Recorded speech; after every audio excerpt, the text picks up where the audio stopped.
गट क्रमांक 31,000 रुपये सुनील आत्माराम वावळे यांच्या वतीनं सुटला. गट क्रमांक या मैदानातील 31 सुटला आणि 31 मध्ये सुंदर अशी लढत चालवली. कोण होतोय गट क्रमांक 31 चा गट विजेता? कशी पळतायत आदत पड्यालनं माथार लढत देतोय, परंतु शेवटच्या क्षणाला काय घडलं?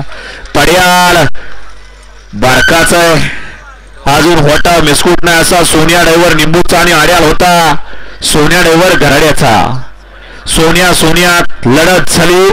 परत एकदा चेक करा, एक बोट महागात पडू शकते, कारण इथं वळवा 32 वळवा 32 मध्ये 1 ला सिद्धनाथ प्रसन्न सोरा विजय मधने, 2 ला इंजाय प्रसन्न संदीप मारुती तुपे हडपसार, 3 वरती जयशंकर. 28 मध्ये या ठिकाणी ऑब्जेक्शन आहे, पाय पुढे असल्याचं पंच तेवढं ऑब्जेक्शन चेक करा. 3 वरती जयशंकर नाथ भयंकर